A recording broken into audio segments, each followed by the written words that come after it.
বন্ধুরা, ইসরায়েল যারা ভারতের সবথেকে বড় মিত্র, কিন্তু ইসরায়েলের একটি বড় মিত্র আছে যারা ভারতের একটি সবথেকে বড় শত্রু।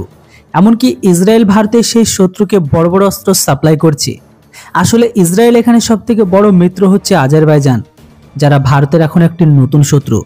যেখানে গোটা বিশ্বের মুসলিম দেশগুলো ইসরায়েলের উপর ক্ষেপে আছে, তো সেখানে আবার আজারবাইজান সমস্ত ইসলামিক সংগঠনগুলোকে বাদ দিয়ে ইসরায়েলের সবথেকে বড় সহায়ক হয়ে উঠেছে। আসলে ইসরায়েল আজারবাইজানের তেল নেওয়ার সবথেকে বড় গ্রাহক হয়ে উঠেছে, তাও আবার এমন সময় যখন গোটা বিশ্বের মুসলিম দেশগুলো বলছে যে ইসরায়েলকে তেল সাপ্লাই বন্ধ করুন, কিন্তু এর উল্টোটা হয়ে আজারবাইজান ইসরায়েলকে তেল বিক্রির সমস্ত রেকর্ডকে ছাপিয়ে গেছে। তো সেখানে আবার ইসরায়েল নিজে 4 মাস ধরে স্বয়ং যুদ্ধে ব্যস্ত আছে, কিন্তু তারপরেও ইসরায়েল আজারবাইজানকে অস্ত্র দেওয়ার প্রমিসকে করিয়ে দিয়েছে। কেননা ভারত রিসেন্ট আর্মেনিয়াকে অস্ত্র ছাড়াও অ্যান্টি ড্রোন সিস্টেম সাপ্লাই করছে, যেটির জন্য ভারতের জেন টেকনোলজি আর্মেনিয়ার মাঝে একটি চুক্তি স্বাক্ষর হয়। কিন্তু এখন আর্মেনিয়া ভারতের পাওয়া অস্ত্রকে নিয়ে চিন্তিত হয়ে আজারবাইজান ইসরায়েলের থেকে কাউন্টার ডিফেন্স সিস্টেমকে কেনার জন্য পরিযোজনাকে বানিয়ে নিয়েছে।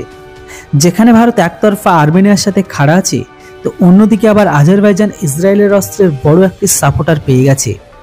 যদিও বৈশ্বিক রাজনীতিতে আর্মেনিয়ার সাথে ভারত খাড়া হওয়াতে, অপরদিকে ইসরায়েল আজারবাইজানের পাশে দাঁড়িয়ে থাকাতে এতে ভারতের ওপর কোনো প্রভাবই পড়বে না।